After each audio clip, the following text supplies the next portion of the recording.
Ready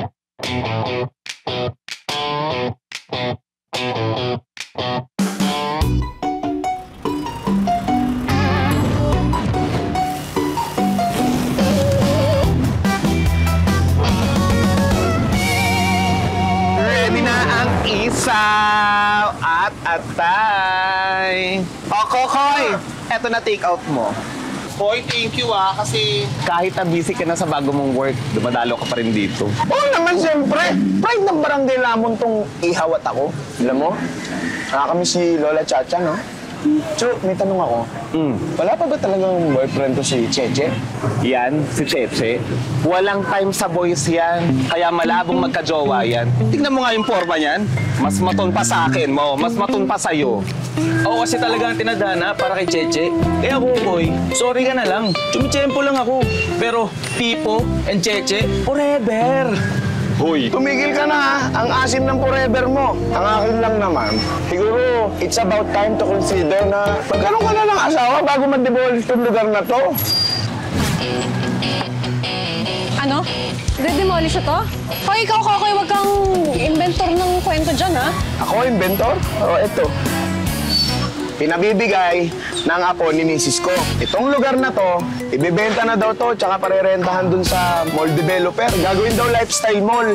Saglit. Lifestyle mall. Ang tanong, sino namang dadayo dito, para magpasosyal? Eh, hindi naman sa panlalait, ano? Ordinaryong mamamayan lang naman ang mga nakatira dito. Sure kung hindi kikita yan. Palay ko! May suggestion ako. Si boss, single, ready to mingle. Tapos, eto naman si Cheche, no boyfriend since birth. Ba't di mo kaya subukang magpa-cute? Malay mo gumana. Tapos pag naging kayo, makikinabang lahat ang barangay Lamon. Puro kakalokohan. Kaya sana kanina mo binigay yung bad news bago kita nanilibre ng lunch kanina. Bakit? Pogi naman si Sir, ha? Malis ka na nga! Nag-take out naman ako, ha? Bakit? Ano ba yung take out mo? Sige na, umalis ka na. Ayaw mo, may abs yun, tsaka pogi. Matangos din nilo. Alis na. You have to vacate no later than December 15, 2025. Baka kaya hindi tayo pinagbayad ng renta ng mga nakaraang buwan dahil pampalubag loob kasi nominated tayo for eviction. Hindi din naman ako papayag na basta-basta na lang tayo paalis dito. 50 years kaya binuhay ni Lola Chacha tong pwesto na to. Ang mama at tayo mga apo niya. Diba? Huwag ka na magalit, baby girl. Gusto mo, pakasal na tayo bukas. Sakal, gusto mo? Ano? Suntukan lang tayo! Yan, sige.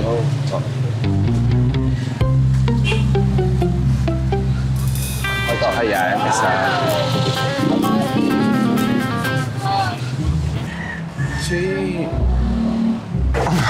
Bakit ang tagal mo? Di ba pinabot ko lang sa eviction letter? Sorry, sir. Nilibre pa kasi ako ng mga kababata ko, eh. Sayang naman itong tanghalian.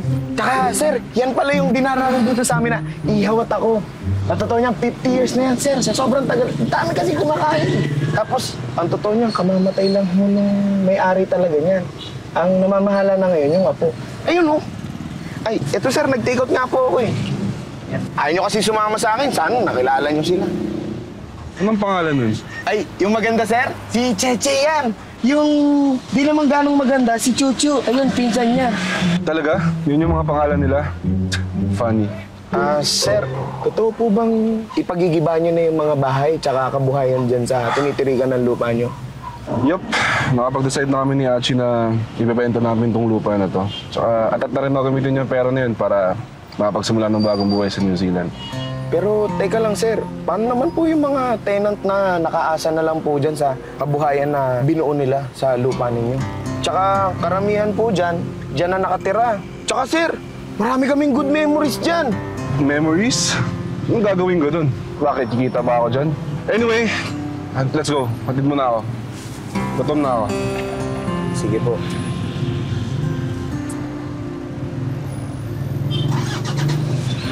Lola, tulungan mo naman kami. Paano pag tuluyan ng gibahin ng ihawat ako? Paano na kanila?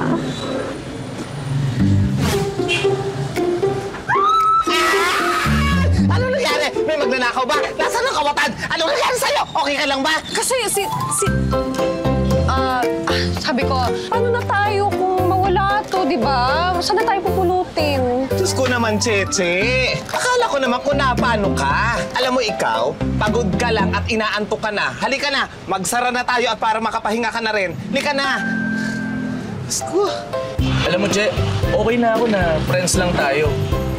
Sa ngayon. Pero sabihin mo ko, pag ready ka na, I'm always ready for you.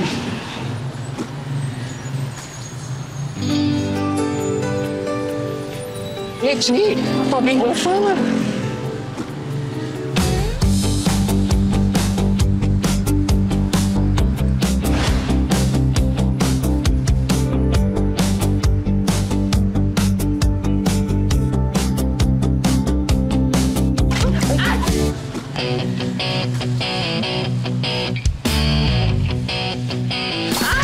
Sir!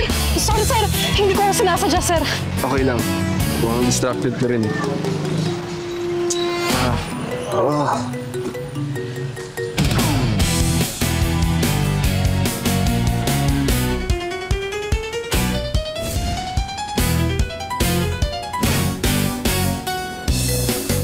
Sorry medyo di ko kaya amoy ng suka eh, tsaka medyo mainit din.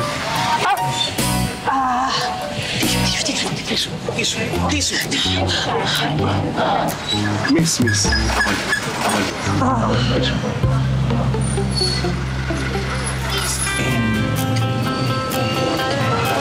Hoy! Sisi, bakit ka naman naghubad? Mawawala kami ng customer niya. Alam mo, mabuti pa, umuwi ka na. Ang asim-asim mo na. Grabe na kayo, nakaka-hurt na kayo ng feelings ah. Uwi na nga ako. Umuwi ka na. Sige, sir. Kaya niyo na yan. Pero, ano naman ako babawi sa inyo, sir? Alam ko na. Anong gusto niyong lunch? Pili kayo. Anong gusto niyo? Ikaw. Chef?